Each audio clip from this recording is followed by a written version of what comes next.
কি খবর? ইজি বাংলা প্রথম পত্রের বরিশাল বোর্ড 2022-এর তোমাকে পাওয়ার জন্য স্বাধীনতা কবিতার একটা সৃজনশীল আমরা পড়বো এখন, এবং আগে প্রশ্নটা দেখবো, তারপর আমি একটু ব্যাখ্যা দিব, দেন আগে মানে উদ্দীপক দেখে আমার কবিতার সাথে মিলায় ব্যাখ্যা দিই, দেন প্রশ্নগুলো পড়ে আল্লাহ হাফেজ। দেখেন স্যার কি বলতেছে পাঁচে, 1947 সালে ইংরেজ শাসনের অবসানের পর পাকিস্তান ও ভারত নামে দুটি স্বাধীন রাষ্ট্রের জন্ম হয়। Very good. পাকিস্তানি শাসক গোষ্ঠী বাঙালিদের উপর বৈষম্য নীতি শুরু করেন। স্যার হুবহু মুক্তিযুদ্ধের কথা পাইছেন। তারা পাকিস্তানের সংখ্যাগরিষ্ঠ মানুষের ভাষাকে বাদ দিয়ে উর্দুকে রাষ্ট্রভাষা করার ষড়যন্ত্রে লিপ্ত হন। কিন্তু এদেশের ছাত্র শিক্ষক সহ আপামার জনতা এর বিরুদ্ধে কি করে স্যার? শিক্ষকের দুইটা চলে আসছে, যাই হোক এটা ঠিক হয়ে যাবে স্যার। এর বিরুদ্ধে তীব্র বিক্ষোভ করে এবং বুকের তাজা রক্ত দিয়ে রক্ত বিসর্জন দেয়। ক্লিয়ার? মানে আমরা লড়াই করে দেশকে স্বাধীন করছি, এটাই বলা। একদম উদ্দীপক কবিতা, মূল ভাব সব এক বলা যায় স্যার। ক্লিয়ার? আসেন আমরা একটু শুরু করি স্যার। এবার দেখেন স্যার, এখানে কিন্তু যুদ্ধের কথা বলা নাই স্যার, এখানে কিন্তু খালি ভাষা আন্দোলনের কথা বলা। খেয়াল করছেন স্যার? এখানে 52 ভাষা আন্দোলন বলা, তার মানে ভাষা আন্দোলনের সাথে মুক্তিযুদ্ধের মিল কোথায়? এরকম প্রশ্ন হবে। মুক্তিযুদ্ধের অমিলটা কোথায়? মুক্তিযুদ্ধে তীব্র হত্যাটা হয়েছে, যে নৃশংসতা হয়েছে, সেটা কিন্তু ভাষা আন্দোলন হয় নাই। আর মিলটা কোথায়? বাঙালির প্রতিবাদের ভাষা সবসময় একরকম।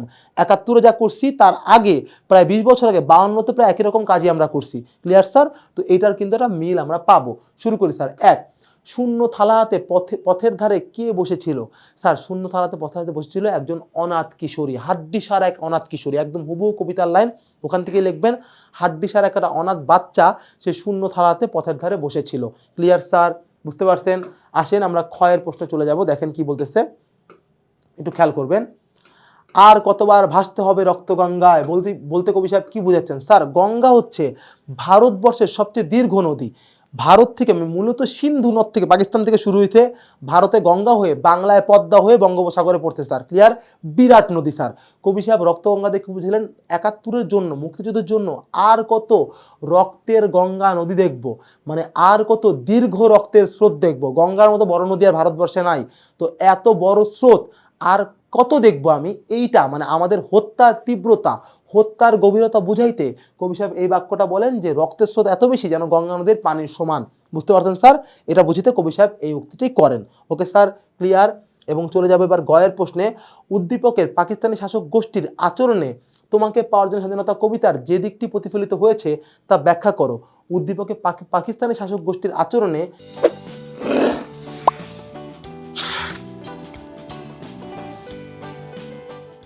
এই কবিতার কোন দিকটা প্রকাশ পাইছে স্যার? এই কবিতার পাকিস্তানের যে নৃশংসতার দিকটা, অত্যাচারের দিকটা, তা প্রকাশ পাইছে। তারা কি করে প্রত্যেকটা ধর্মের, প্রত্যেকটা পেশার মানুষকে, ইভেন একটা কুকুরকে পর্যন্ত কষ্ট দিয়ে গেছে, সেটা এই কবিতায় স্পষ্ট হয়েছে। একটা অবুঝ বাচ্চা, যেই বাচ্চার মাত্র সদ্য জন্মানো, যে বোঝেই না কে জীবিত কে মৃত, সেই বাচ্চাটাকে মরা লাশের উপর ফেলে রেখে গেছে কারা? পাকিস্তানিরা।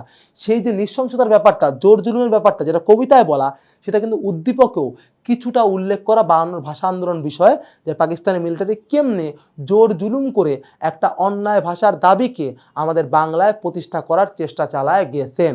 Clear sir? বুঝতে পারছেন স্যার? আশা করি বুঝতে পারছেন। আমরা চলে যাব ঘতে, এবং সেই 6 নাম্বার প্রশ্ন, সেটা কি স্যার?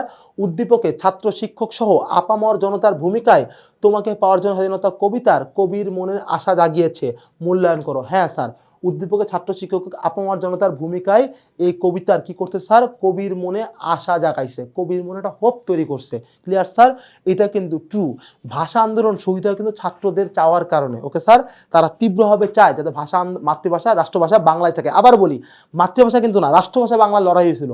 আপনি খেয়াল করেন, আমার রাষ্ট্রভাষা এখন কি স্যার? বাংলা। আসলে কি তাই? মিথ্যা কথা স্যার।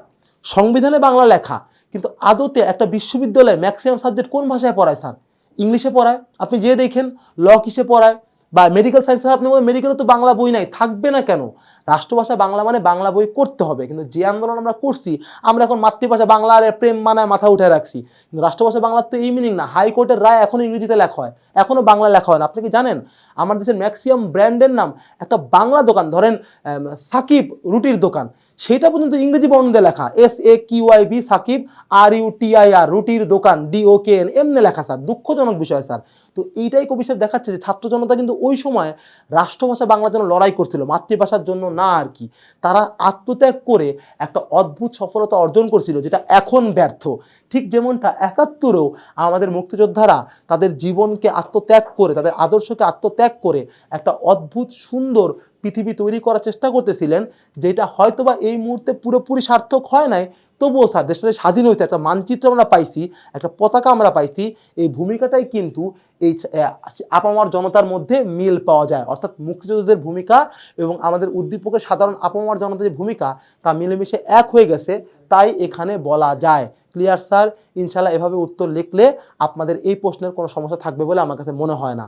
যাই হোক, আগামী প্রশ্নে চলে যাব। সেই পর্যন্ত ভালো থাকেন, সুস্থ থাকেন। আল্লাহ হাফেজ সবাইকে।